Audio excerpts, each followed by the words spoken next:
पहले चल रही थी 19 जुलाई 1968। चौथी पेज की आज में बात चल रही थी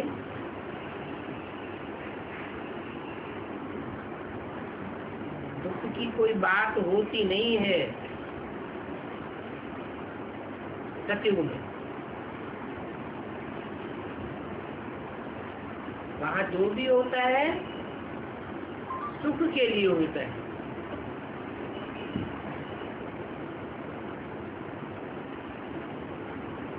फुल प्रूफ विमान होते हैं। इस समय देखो साइंस का कितना जोर है।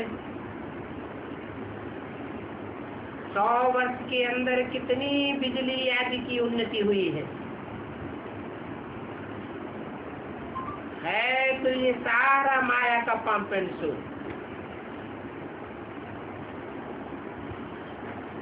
ये अल्पकाल का पंप एंड शो है।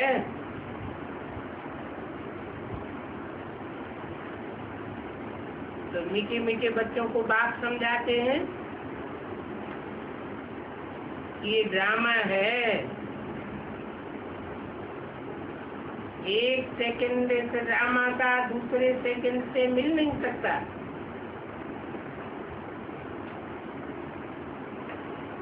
सेकंड पास हुआ, मिनट पास हुआ, घंटा पास हुआ, ऐसे होते होते 5000 वर्ष हो गए।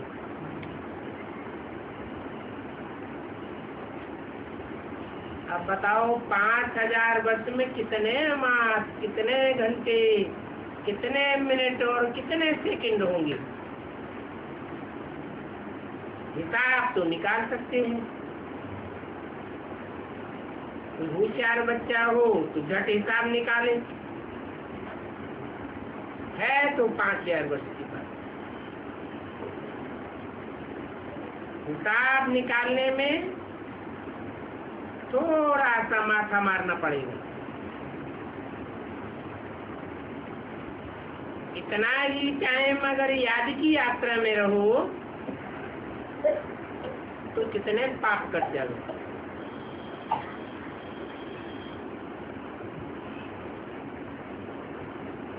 परंतु हिसाब निकालेंगे उसमें भी कोई हर्जा थोड़ी है।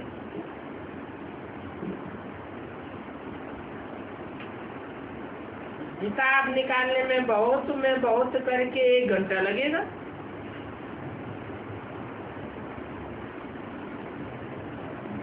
अभी तुमको तो अपने 84 जन्मों की स्मृति आई गई। इसलिए बाप कहते हैं अब ये 84 का चक्र बुद्धि में फिर आते रहना है, क्योंकि अभी ये अंतिम जन्म है।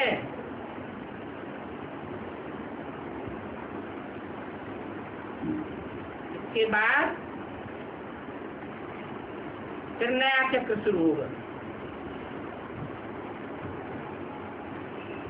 पहले नंबर में जाना है और नई दुनिया में तुम्हारे सिवाय तो और कोई जा ही नहीं सकता है।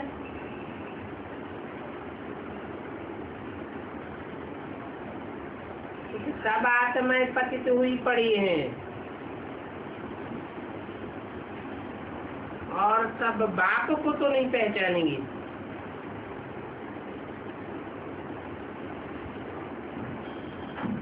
जो जितना जितना पहचानेंगे उतना सुख का वर्षा बाप से लेंगे। सचिव में तो होती है पावन आत्मा, इसलिए वहाँ पतित पावन बाप को बुलाने की दरकार नहीं है। यहाँ देखो पुकारते रहते हैं हे पतित पावन, तो सभी पतित हैं और सभी भक्त हैं।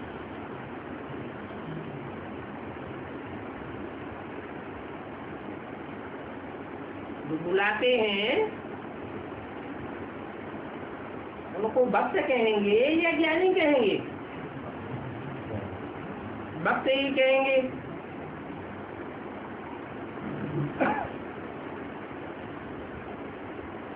सभी भक्त हैं, और राम तो एक है, बाकी सभी भक्त हैं। वो राम सभी का ब्राइड ग्रूम है।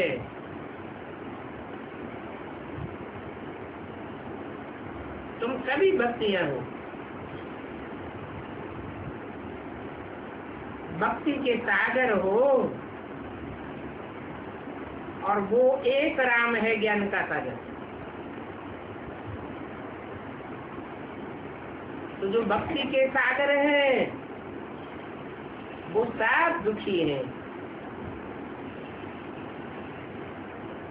ज्ञान सागर से तो सदैव सुख का वर्षा मिलता है। इस झाड़ में भी देखो क्लियर दिखाया हुआ है। जो भी निवृत्ति मार्ग वाले हैं वो सब बाद में आते हैं।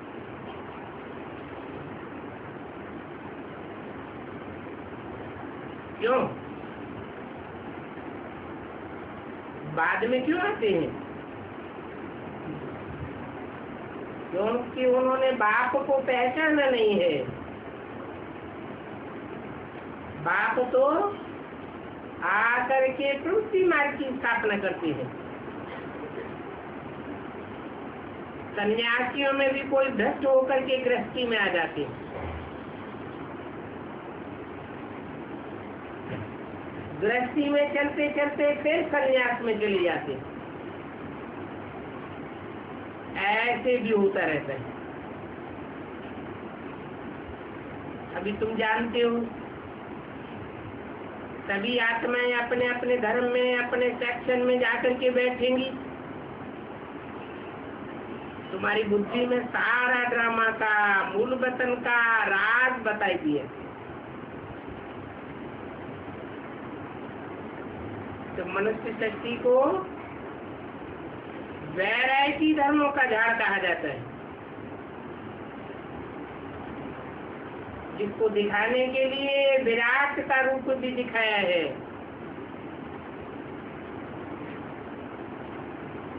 और ये विराट रूप समझना भी बड़ी समझ की बात है।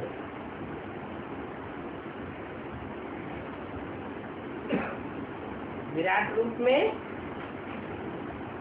देवताएं भी दिखाए हैं, मनुष्य भी दिखाए हैं, जानवर भी दिखाए हैं। जानवर अवतार भी है ना। तो ये पढ़ाई है।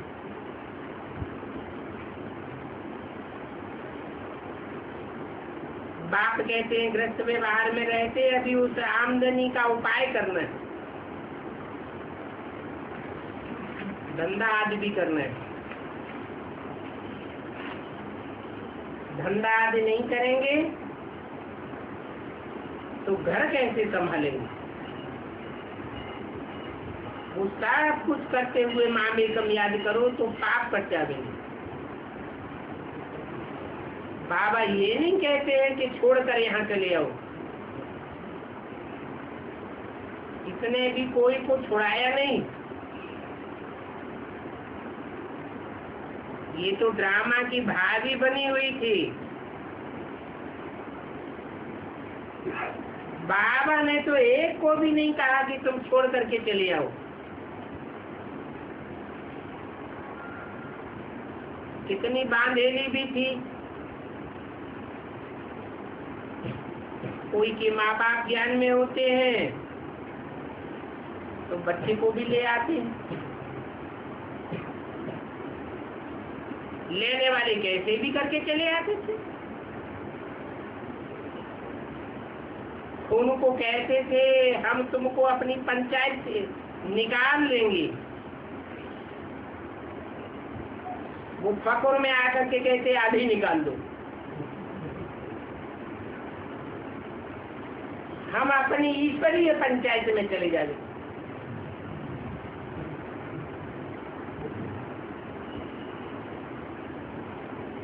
फिर तो हमारे लिए और ही अच्छी बात हो जाएगी।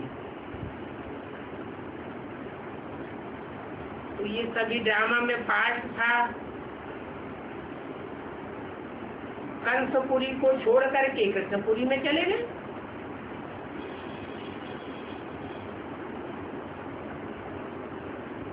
जहाँ बहुत ही आराम से जाकर के रहे।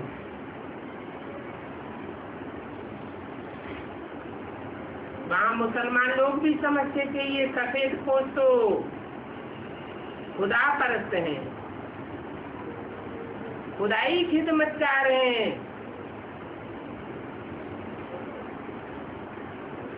ये सिर्फ एक बाप को याद करने वाले हैं। वहाँ कितने आराम से रह पड़े थे।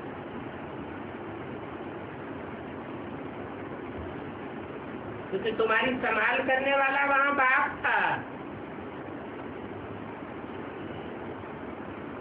निडर भी रहते थे, डर की कोई बात नहीं। को कहा जाता है बच्चे।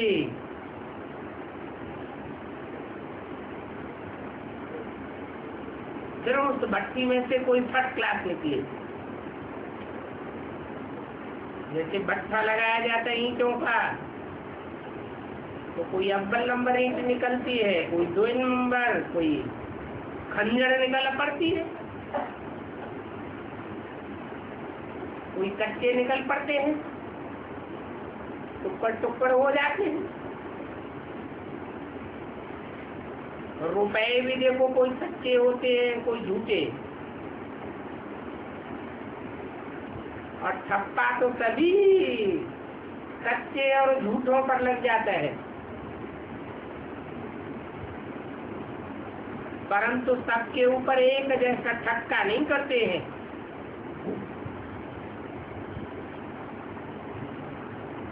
तुम बच्चों पर शिव बाबा का ठप्पा लगता है और पूरा ठप्पा उन पर लगता है जो विजय माला के दाने बनते हैं। मना रुद्रमाला के दानों पर भी पूरा ठप्पा बाप का नहीं लगता है। बाप तुम बच्चों को मुक्ति धाम ले जाते हैं पहले पहले।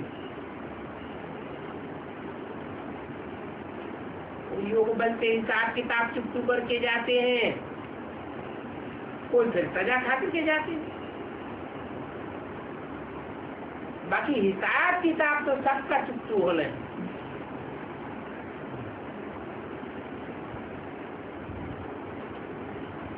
ज्यादा सजाएं खाते हैं तो फिर पद भी ऐसा नीचे मिल जाता है। इसलिए बाबा कहते हैं खूब पुरुषार्थ करो। माया तो सभी को नाक से पकड़ लेती है। माया किसी को छोड़ने वाली नहीं है। कोई विधवा होगी तो भी क्रिमिनलाई हो जाएगी। जैसे विधवा बन जाती है, बाप कहते हैं वैश्यालय की रूपी आंखों को शिवालय रूपी आंख बनाओ। जैसे इन लक्ष्मी नारायण की है, शिवालय की आंखें हैं ना, इन लक्ष्मी नारायण की साफ क्रिमिनलाई हो न सके। परंतु रावण राज्य में आंखें बड़ा धोखा देती है। प्रैक्टिस पड़ जाती है, टेव पड़ जाती है, तो देखो कितनी मेहनत करनी पड़ती है। अच्छा, बच्चों को याद कर गुड मॉर्निंग।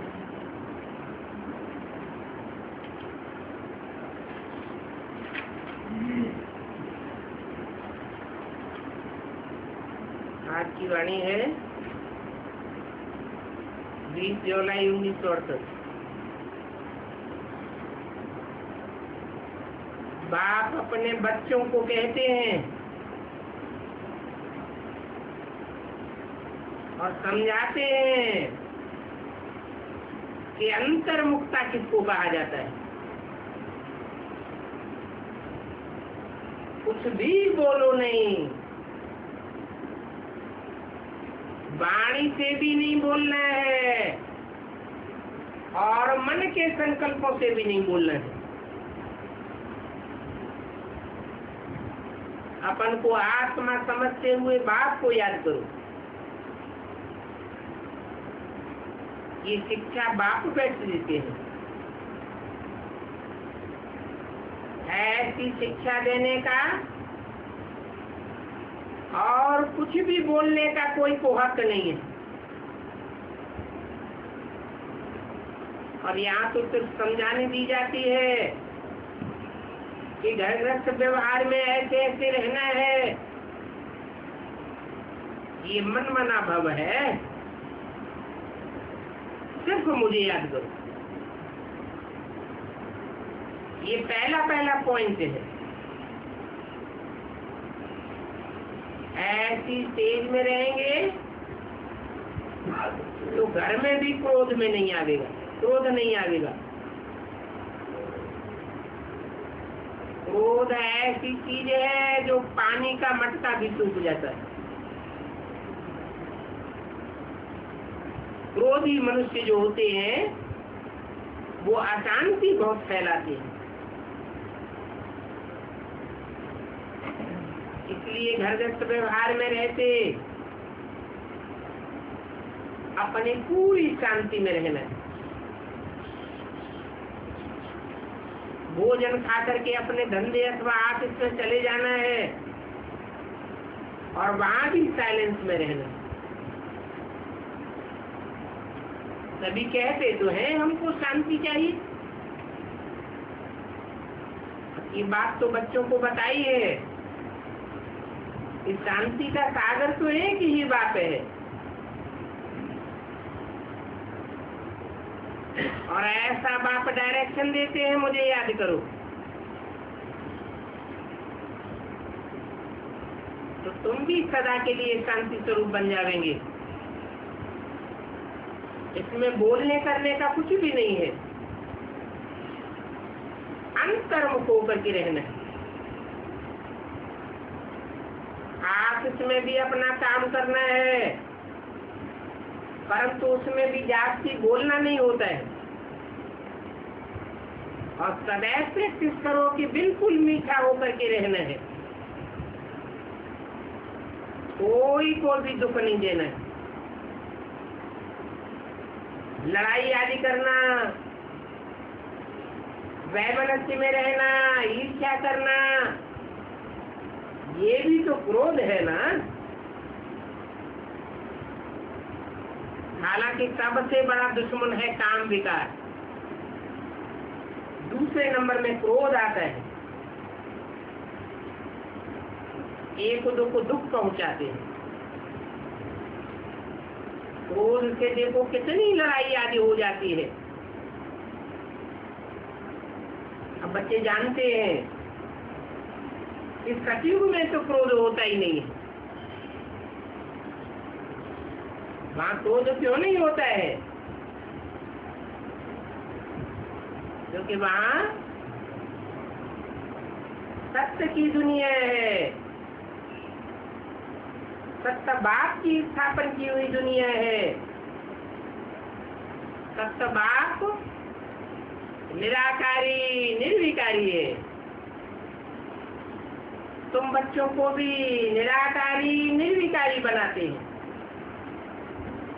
सत्युग में जो भी आत्माएं होंगी अपन को निराकार आत्मा समझने वाले होंगे। देवान होगा ही नहीं तो क्रोध भी होगा नहीं। ये क्रोध रावण पने की निशानी है। क्रोध वालों को ही कहा जाता है आसुरी संप्रदाय। भूत की जैसे प्रवेशता हो जाती है। खुद भी तपता है और फिर औरों को भी तपाता है। इससे कितनी अशांति हो जाती है। तो साइलेंस में रहना है, कुछ भी बोलना नहीं है। अब उन दुनिया के मनुष्यों को तो इस बात का ज्ञान ही नहीं है, वो तो क्रोध ही करेंगे। क्रोध वाले के साथ क्रोध करने से लड़ाई लग जाएगी। तो बात समझाते हैं ये बहुत बड़ा भूत। तो भूत को युक्ति से भगाना है। मुख से कोई भी कड़वा शब्द नहीं निकालना। ये बहुत ही नुकसानकारी है। और ये भी जानते हो कि विनाश भी क्रोध से होता है क्या? और विकारों से विनाश नहीं होता है। घर घर में जहाँ जहाँ क्रोध होता है वहाँ बहुत अशांति है।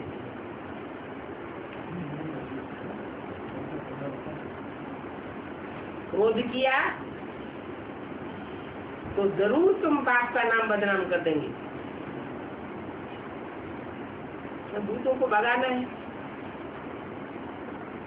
एक बार भगाया तो फिर आधा कल्प के लिए बहुत ये नापैद हो जाएंगे। ये 5 विकार अभी फुल फोर्स में है और ऐसे समय में ही बाप आते हैं। द्वापर में कोई विकार फुल फोर्स में नहीं होते हैं। कब होते हैं? कलयुग अंत में जब बाप का आना होता है उस समय विकार भी फुल फोर्स में होते हैं।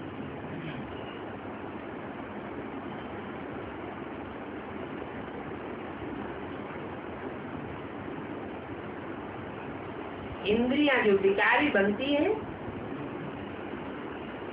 उनमें आंखें बड़ी क्रिमिनल है।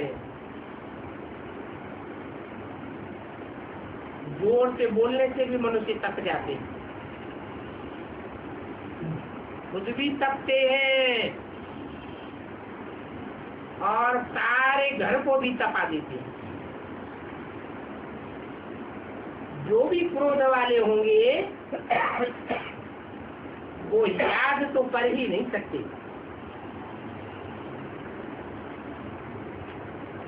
याद करने वालों की निशानी क्या होगी?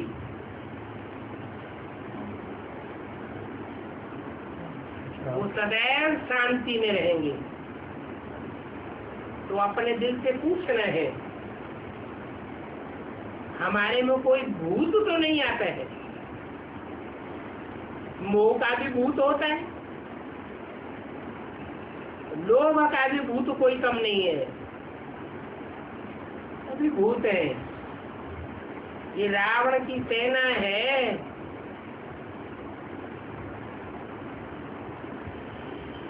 देह अभिमान से पैदा होते हैं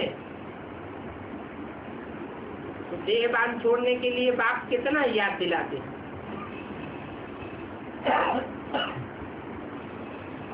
देहभान छोड़ने के लिए किसकी याद दिलाते हैं? बाप जो सदैव निराकारी है। देहभान का नाम निशान नहीं है।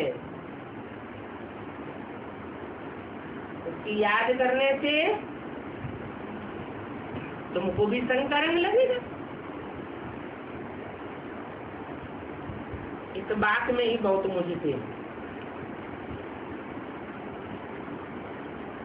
असली बात समझते नहीं है क्योंकि भक्ति बहुत की हुई है। ये भक्ति है देह अभिमान और आधा कल्प देह का अभिमान रहा है। देह अभिमान में बाहर मुक्ता है। देह अभिमान होने के कारण अपन को आत्मा भी नहीं समझ सकते हैं। बाप तो जोर बहुत लगाते हैं कि अपन को आत्मा समझ बाप को याद करो, परंतु आता ही नहीं है। और सभी बातें मानते भी हैं, फिर कह देते हैं याद कैसे करें, क्योंकि कोई चीज दिखाई तो पड़ती ही नहीं है।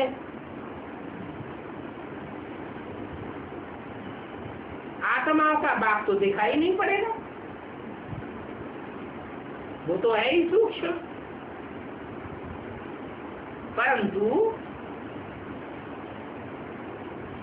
मनुष्य तो देहधारी है, मनुष्यों का बाप प्रजापिता की इन आंखों से दिखाई नहीं पड़ता। तो मुकर्रर रथ में बाप आते हैं, वो भी ज्ञान की आंख से देखा जा सकता है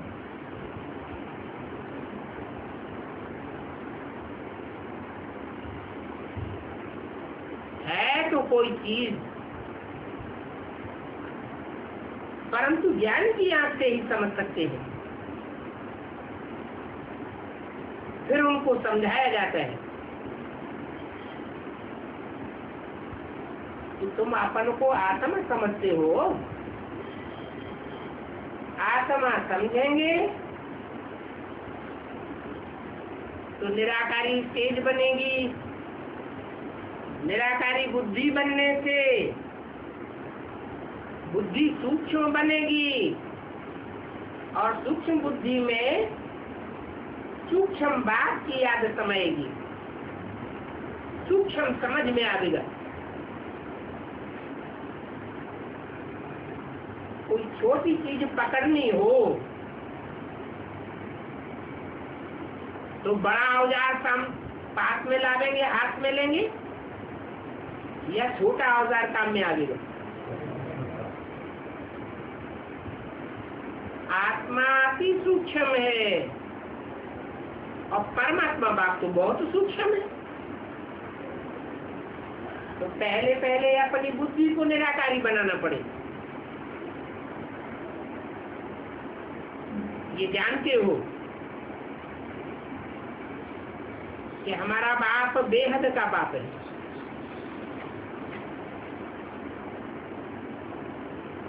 आत्माओं का बाप है, परंतु तो बाप को याद करने के लिए मुख से कुछ भी नहीं बोलना है। ऐसे नहीं कि मुख से शिव शिव रखते रहो, अंदर में तो तुम अपन को भी जानते हो कि हम आत्मा है, और सब आत्मा एक परम पिता परमात्मा की औलाद है। जैसा बाप वैसा बच्चा होता है।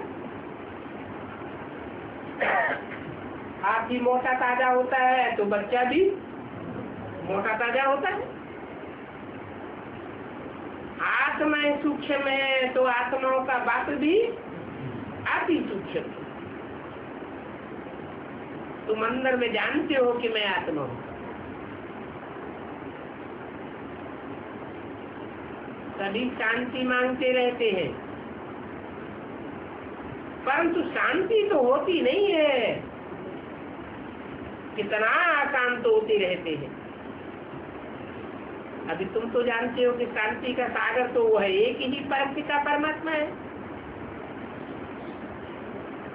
जो इस दुनिया में आकर तुम बच्चों को सुख और शांति का वर्षा देते हैं, बाप अभी समझाते हैं कि तुम मेरे को याद करो, शांति के सागर को याद करो, तो तुमको शांति का वर्षा मिल जाएगा। और शांति से जन्म जन्मांतर के विकर्म भी विनाश हो जाएगी। बाकी और तो कोई बात नहीं है। कोई इतना बड़ा लिंग भी नहीं है। जैसे भक्ति मार्ग में दिखाते आए हैं, मंदिरों में इतने बड़े लिंग की यादगार बनाई हुई है, परंतु आत्माओं का बाप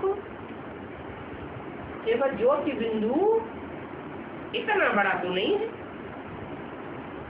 आत्मा छोटी है तो आत्मा का बाप भी छोटा है।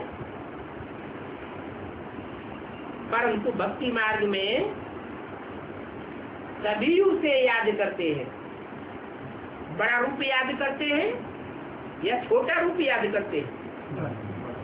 छोटा याद करते हैं। छोटे की पहचान है, बड़ा रूप याद करते हैं, बड़ा ही बनाते हैं। कहते हैं भगवान ओ गॉड फादर। अब ये कहता कौन है? शरीर तो नहीं कहता है, आत्मा ही कहती। ये आत्मा स्टार मितल है, अपने बाप को याद करती है। आत्मा भी कोई बड़ी चीज नहीं है, छोटा सा स्टार, छोटी बड़ी होती ही नहीं। और परमपिता परमात्मा भी छोटा बड़ा नहीं होता है। फिर मंदिरों में जो यादगार बनाई हुई है, कहीं बड़ा शिवलिंग, कहीं छोटा शिवलिंग, क्यों बनाया हुआ है?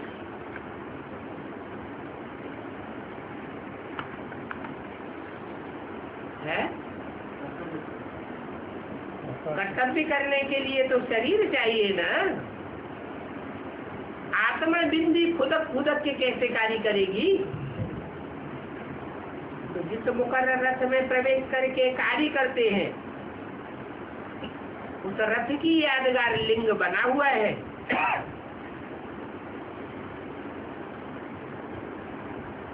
वो मुख्य है या उस रथ में आत्मा मुख्य है जो कार्य कराने वाली है? रथ थोड़े ही दुनिया को चेंज करता है। कौन चेंज करता है?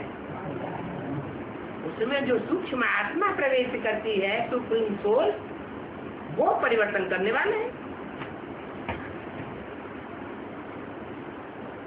तो मीठे मीठे बच्चों को अंतर्मुख होना सिखाया जाता है। ये जो कुछ इन आंखों से देखते हो, ये सभी खत्म हो जाने वाला है। बाकी आत्मा तो शांत में रहती है और शांति धाम में जाना है। जब तक आत्मा पवित्र नहीं बनी है, तब तक शांति में अथवा शांति धाम में जा ही नहीं सकती। जितनी अपवित्र आत्मा होगी, उतनी अशांत होगी और औरों को भी अशांत करेगी। ऋषि मुनि साधु सन्यासी आदि भी कहते हैं शांति कैसे मिले। अब बाप तो बहुत सहज युक्ति बताते हैं। क्या युक्ति बताते हैं? ये बताते हैं अपन को आत्मा समझो। देह समझने से अशांति होती है, आत्मा समझने से शांति होती है। शांति तो गले का हार है, कैसे पहने? है? आत्मा समझे तो गले में हार आ गया। परंतु बच्चे बहुत ऐसे हैं जो शांत में रह ही नहीं सकते। बीच चौलाई और शक्तिवाड़ी का दूसरा है। बाबा जानते हैं घरों में बच्चे रहते हैं, बिल्कुल शांति में नहीं रहते। कितना देहभान में आते हैं। आश्रमों पर तो थोड़ा टाइम जाते हैं, अंदर में थोड़ी शांति हो जाती है, परंतु कोई कोई तो वहां भी याद नहीं करते। सारा दिन घर में भी बखेरा मचाते रहते, तो सेंटर पर भी आने से शांत नहीं रह सकते हैं, प्रैक्टिस ऐसी पड़ जाती है। कोई कुमारी है, कोई कुमार को याद किया तो बस शांति आवेगी या अशांति आवेगी, उनका मन कभी भी शांत नहीं हो सकता। बस फिर उस कुमार की ही याद आती रहेगी। बाप समझाते हैं, सब मनुष्यों में 5 भूत हैं। मनुष्य का आ ही जाता है जिनका मन चलायमान होता हो। बाप भी कहते हैं इनमें भूतों की प्रवेशता है, वो तो करके एक भूत प्रवेश करता है। कब कब बहुतों में प्रवेश करते हैं। अभी बाप कहते हैं ये तो 5 भूतों की हर एक में प्रवेश है। इन भूतों ने तुमको कंगाल बनाई दिया है, इनको भगाने के लिए पुकारते हैं कि हे भगवान आकर के हमको शांति दो। इन भूतों को भगाने की युक्ति बताओ। और ये भूत तो सभी में है, क्योंकि सारी दुनिया में रावण राज्य है। सबसे कड़ा भूत है काम और क्रोध।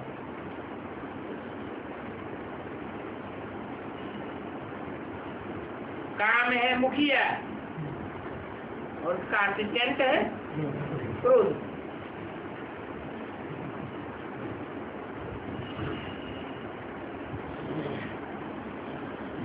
भूतों को भगाते हैं बाप, तो बाप भूतों को भगाते हैं तो भगाने के एवज में कुछ तो मिलना चाहिए।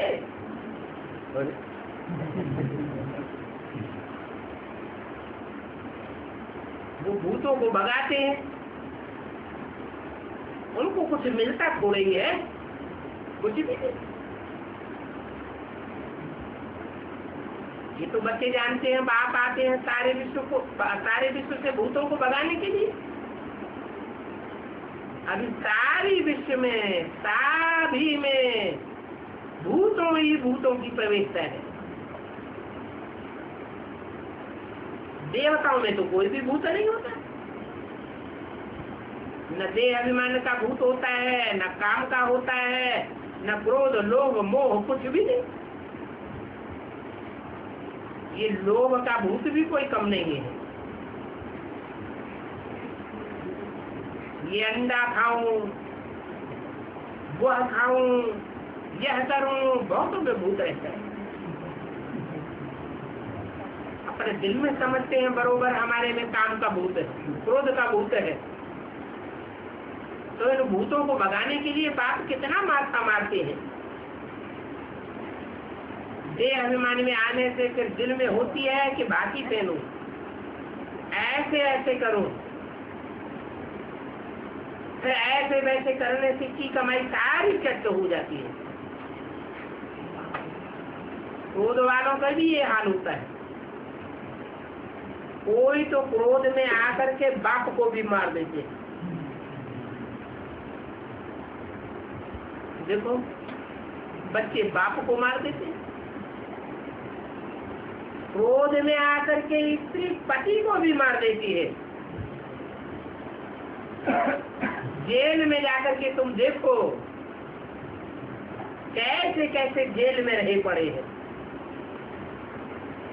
इन भूतों की प्रवेशता के कारण भारत का क्या हाल हो गया। भारत को जो बड़ा मटका था, सोना हीरो आदि से भरा हुआ था, वो अभी खाली हो गया। कौन सा मटका? बुद्धि को ही मटका कहा जाता है। क्रोध के कारण कहते हैं ना, पानी का मटका भी सूख जाता है। तो ये भारत का भी ऐसा हाल हुआ है। ये भी कोई जानते नहीं है। अभी बाप आते हैं भूतों को भगाने के लिए। इन भूतों को और कोई भी मनुष्य मात्र नहीं भगा सकता।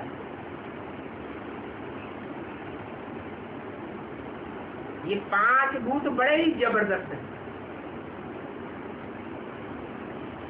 क्योंकि आधा कल्प इनकी प्रवेशता रही है। और इस समय जब बाप आते हैं तब तो भूतों की बात ही मत पूछो। बल कोई है जो पवित्र रहते हैं, परंतु पवित्र रहने वालों का जन्म तो विकारों से ही होता है। भूत तो उनमें भी है ना। 5 भूतों ने भारत को बिल्कुल कंगाल बनाई दिया। अभी देखो ये ड्रामा कैसा बना हुआ है। तो बाप बैठ समझाते हैं ये भारत कितना कंगाल बना है। ऐसा तो कंगाल बना है जो खाने के लिए भी पूरा नहीं मिलता है। क्या भारत जो सारे विश्व का सरताज था, उसका क्या हाल हो जाता है? खाने के लिए भी पूरा नहीं मिलता है। अगर बाहर से नहीं मंगावे तो सारे भारत में फैमन पड़ जावे। भारत के लिए ही बात समझाती। अभी तुम बच्चों को इस पढ़ाई से कितना धन देते हैं। ये पढ़ाई अविनाशी पढ़ाई है। क्यों? वो पढ़ाई विनाशी क्यों और ये अविनाशी क्यों? वो पढ़ाई है जिस्मानी पढ़ाई। जिस्म विनाशी तो पढ़ाई भी विनाशी। और ये पढ़ाई है रूहानी पढ़ाई, रूह की पढ़ाई। रूह विनाशी है क्या? रूह तो अविनाशी है। तो पढ़ाई भी अविनाशी है और पढ़ाने वाला भी अविनाशी बात है। तो बाप का तो विनाश हो जाता है। तो बाप का तो विनाश होता ही नहीं है। तो समझ सकते हो कि अविनाशी पढ़ाई अविनाशी बाप ही पढ़ाती है। इन भूतों ने भारत का क्या हाल कर दिया। ये भी ड्रामा में नूद है। भक्ति मार्ग में मनुष्यों की कितनी दुर्गति होती है। एकदम सत्यानाश हो गई। भक्ति की कितनी सामग्री है और फिर भक्ति का अहंकार भी कितना रहता है। शंकराचार्य है, बल कितना भी संस्कृत जानता है, कितने भी शास्त्र पढ़े हुए हैं, परंतु भक्त तो है ना। सेवका पुजारी है और ये पुजारी तो भर्तनाट्य प्रेमी है। बाबा छोटेपन से ही गीता पढ़ते थे और नारायण की पूजा करते थे, परंतु थे बिल्कुल ही भर्तनाट्य प्रेमी। गीता पढ़ते हुए भी, नारायण की पूजा करते हुए भी बिल्कुल काले लंगूर थे।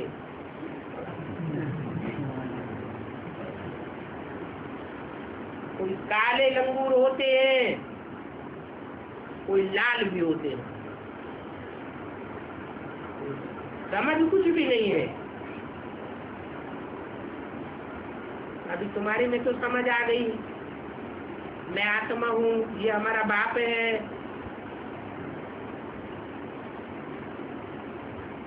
उन लंगूरों में तो पूजा करते भी, शास्त्र पढ़ते भी, ये समझ होती ही नहीं है क्या ये हमारा बाप है? समझ होती है क्या? नहीं। इसलिए पूछते हैं, बाबा मैं आपको कैसे याद करूं? अरे बाप को पहचाना होगा तो कैसे का सवाल पैदा होगा। पहचाना ही नहीं है तो पूछते रहते हैं। समझना चाहिए, मैं तो आत्मा हूँ। भक्ति मार्ग में याद करते आए हो, हे भगवान आओ लिबरेट करो, हमारा गाइड बनो। तो जरूर आकर के गाइड बनता हूँ ना।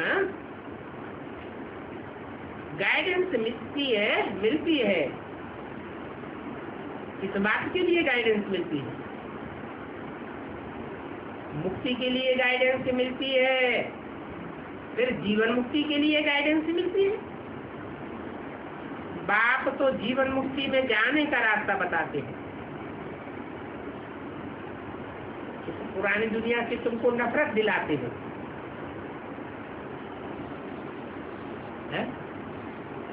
मुक्ति में, जीवन मुक्ति में कैसे जाएंगे?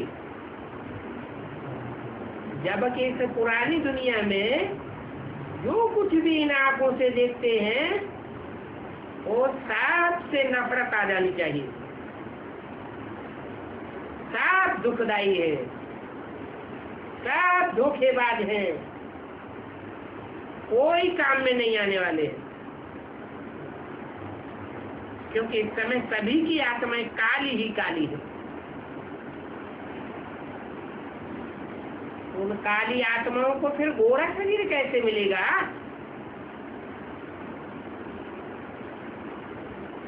बन करके कोई की चमड़ी सफेद होती है, परंतु आत्मा तो सबकी काली है ना। जो कोई भी खूबसूरत सफेद चमड़ी वाले हैं उनको अपना कितना नशा रहता है इस बात का। सफेद चमड़ी का कितना नशा रहता है। कोई खुद काला भूत होगा, कौन? सफेद चमड़ी वाला खुद काला भूत होगा, परंतु कहेगा हमको स्त्री तो सफेद चाहिए, सुख देने वाली चाहिए। मनुष्यों को ये पता ही नहीं पड़ता है कि आत्मा गोरी कैसी बनती है, फिर काली कैसे बनती है। इसलिए उनको कहा जाता है नास्तिक। इन्हों को है जिनको ये पता ही नहीं है कि आत्मा गोरी और काली कैसे बनती है। गोरी कैसे बनती है? ये एवर गोरा है, उसके संग के रंग में आने से गोरी बनती है, और कालों को याद करने से काली बनती है। जो अपने बाप रचयिता को और रचना के आदि मध्य अंत को नहीं जानते, वही नास्तिक है।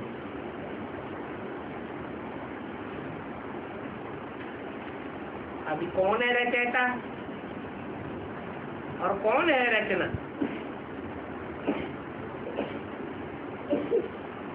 रचयिता है बाप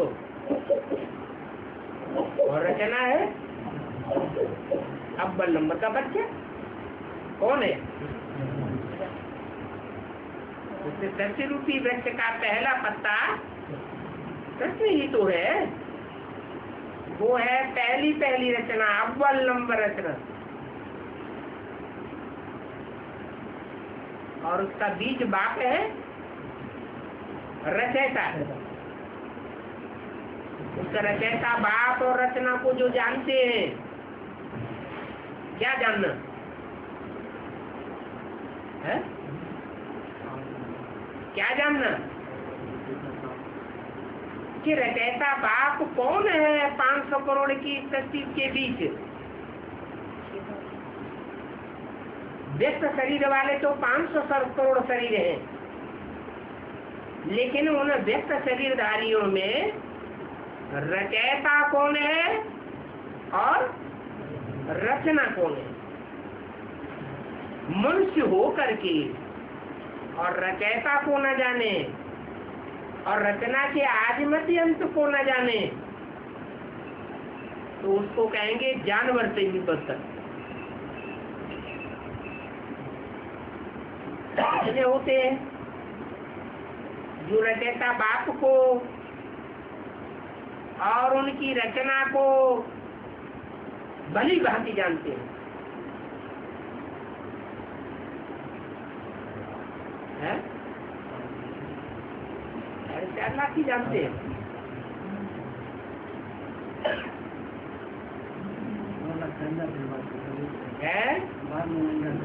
हाँ, बाद में या पहले जानने वाले कितने हैं? 9 लाख हैं।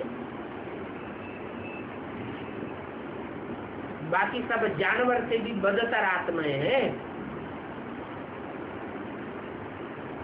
जो कम जन्म लेने वाली है। तो बाप कितना अच्छी रीति तुम बच्चों को बैठ समझाते हैं। हर एक अपने दिल से पूछे कि हमारे अंदर कहाँ तक सच्चाई और सफाई है। ऐसे तो नहीं कि अंदर से एक और बाहर से दूसरा दिखाई देता हो।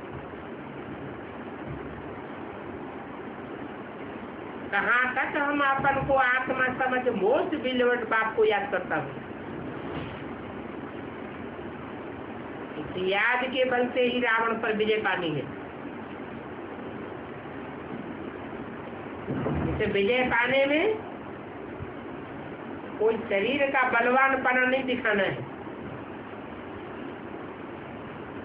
कि पहलवान हो तो विजय पावेगा।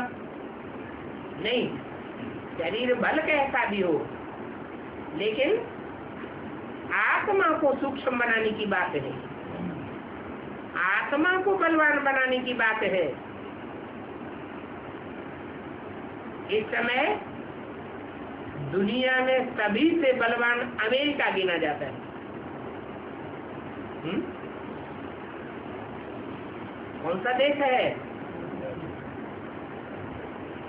जो दुनिया में सबसे ज्यादा बलवान माना जाता है? अमेरिका। तो अमेरिका की परिभाषा क्या बताइए? अमेरिका आओ मेरे हो क्या? क्या लगा दिया प्रश्नवाचक चिन्ह? इसका मतलब मेरे नहीं हो, किसके हो? माया के हो। तो मायावी देश है, उनके पास धन दौलत बारूद आदि सबसे जाती है। ये है देह अभिमान का नशा। उसको कहेंगे जिस्मानी बल, रूहानी बल नहीं कहेंगे।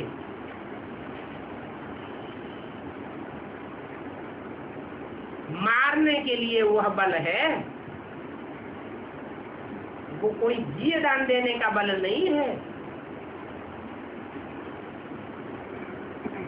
तो हम बच्चों को उस जिस्मानी बल पर विजय पानी है,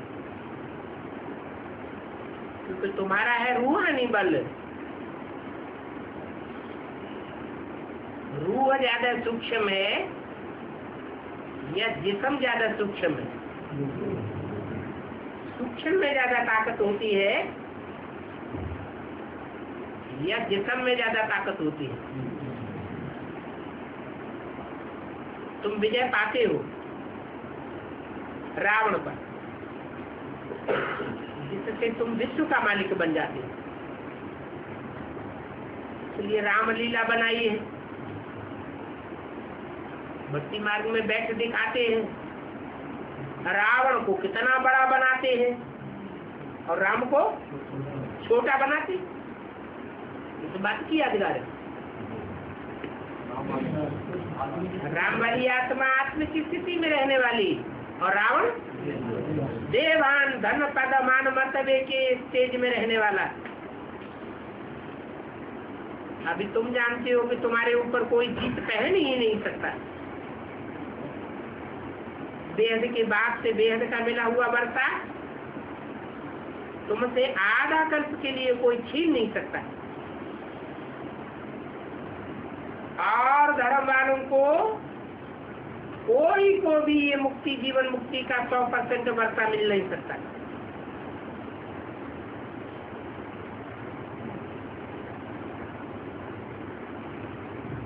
तुम क्या बनते हो, थोड़ा विचार करो। क्या बनते हो? नर से नारायण जैसे बनते हो तो बाप को बहुत प्यार से याद करना है और स्वदर्शन चक्रधारी बनना है। दुनिया में ये कोई नहीं जानते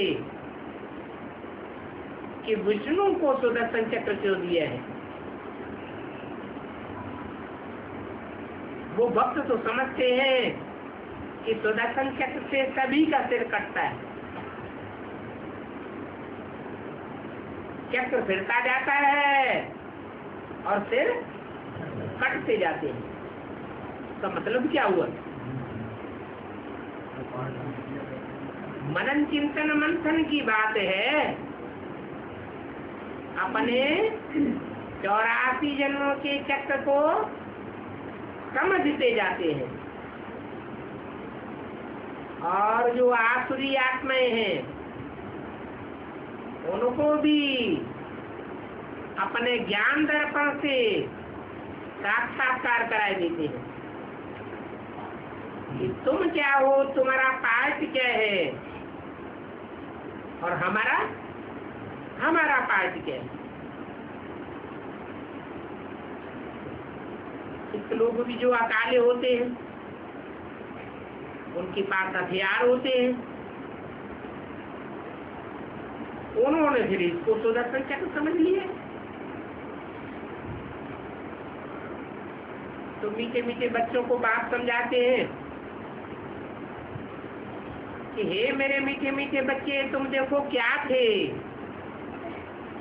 अभी अपना हाल देखो।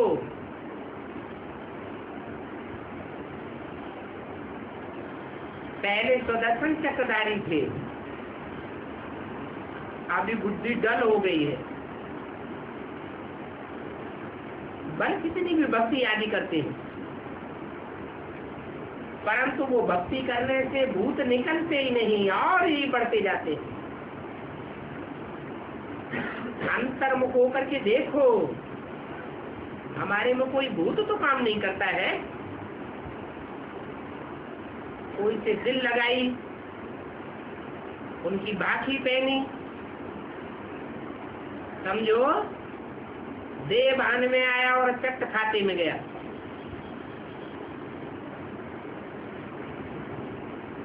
अब ऐसों का तो मुंह भी नहीं देखना चाहिए। ऐसों का है जो बाप को पहचाने, अंजाम करे और अंजाम करने के बाद और उसे दिल लगाने लग पड़े। वो तो जैसे अछूत बैठे हैं, स्वच्छ तो है नहीं, उनके अंदर में दिल खाती भी रहती है, बरोबर मैं अछूत हूँ। बाप कहते हैं अभी देह सहित सभी कुछ भूल करके अपन को आत्मा समझो। ऐसी अवस्था रखने से तुम देवता बनेंगे। बहुत कहते हैं बाबा हाथ नहीं लगाने देने से घर में बहुत झगड़ा होता है। बाबा को शिकायत करते हैं, कहते हैं हम भंगी हैं क्या, जो हमें टच भी नहीं कर सकते हैं। बाप कहते हैं आस्ते आस्ते उनको प्यार से समझाना है, मना एकदम नहीं झटकना है। जिनकी बुद्धि में देह अभिमान का भूत है उन्हें धीरे धीरे समझाना होता है। हाथ लगाना, यह करना, ये सभी कुछ छोड़ना पड़ेगा। कोई भी भूत नहीं आवे। बाबा बहुत समझाते रहते, अपनी जांच करो। तो में क्रोध का भूत है, गाली देने बगैर रह नहीं सकते। तुम हरामजादी हो, ऐसी हो, वैसी हो, फिर लड़ाई चल पड़ती है। ये क्रोध का भूत बहुत खराब है। इन भूतों को भगाए, एकदम क्लियर होना है। शरीर भी याद ना आए, आप तुम ऊंच पद पाए सकते हैं। इसलिए ऐसा पुरुषार्थ करने वाले, धर्मराज की मार से बचने वाले सिर्फ 8 ही रतन गाए जाते हैं। तो ज्ञान रतन मिलते हैं। ऐसा रतन बनने के लिए वन भारत में कहते हैं कितने देवता हैं? 33 करोड़ देवताओं का गायन है, परंतु उन 33 करोड़ में भी 8 ही पास विधान होंगे, उनको ही प्राइज मिलेगी। जैसे स्कूल कॉलेज में स्कॉलरशिप मिलती है ना, तो तुम समझते हो ये मंजिल तो बहुत भारी है, क्योंकि चलते चलते गिर पड़ते हैं, चलते चलते भूत की प्रवेशता हो जाती है। अभी तुम जानते हो वहां नई दुनिया में तो ये विकार होते ही नहीं। तो तुम बच्चों की बुद्धि में सारा ड्रामा फिरना चाहिए। जानते हो 5-4 वर्ष में कितने मार्क्स, कितने दिन, कितने घंटे, मिनट, सेकंड होते होंगे? कोई हिसाब निकाले तो निकाले। फिर ये जो झाड़ है उनमें ये भी लिख दो कि कल्प में इतने वर्ष, इतने मार्क्स, इतने दिन, इतने घंटे, मिनट, इतने सेकंड होते। मनुष्य कहेंगे ये तो बिल्कुल एक्यूरेट बताते हैं, 84 जन्मों का हिसाब बताते हैं कि मूड कहाँ होती है। संगम युग पर इसकी शूटिंग हो जाती है। तो कल्प की आयु क्यों नहीं बतावे? बच्चों को मुख्य बात बताई कि कैसे भी करके इन भूतों को भगाना है। इन भूतों ने तुम्हारी बिल्कुल सत्यानाश कर दी। सभी मनुष्य मात्र में भूत जरूर है ही सब भ्रष्टाचारी की पैदाइश है, की पैदाइश है। भ्रष्ट आचरण करने वालों की पैदाइश है, भ्रष्ट इंद्रियों की पैदाइश है। और वहां सत्युग में तो भ्रष्ट इंद्रियों की पैदाइश होती ही नहीं है, रावण ही नहीं। ये कैसे होता है? उन देवताओं ने अपनी कर्म इंद्रियों को श्रेष्ठ कहाँ बनाया? सत्युग में बनाया क्या?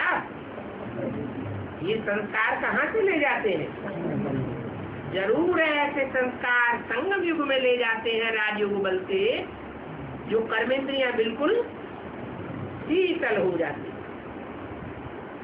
अभी रावण को कोई समझते थोड़े ही है, तुम तो रावण पर जीत पहनते, फिर वहां रावण होगा ही नहीं। तो अभी पुरुषार्थ करो, बाप आए हैं तो बाप का भरोसा तो जरूर मिलेगा, लेकिन नंबरवार पुरुषार्थ अनुसार। तुम जानते हो कितनी बारी तुम देवता बनते आए हो और कितनी बारी तुम असुर भी बने हो, इसका हिसाब निकाल नहीं सकते हैं, क्योंकि अनगिनत बार देवता बने हैं, अनगिनत बार असुर बनेंगे।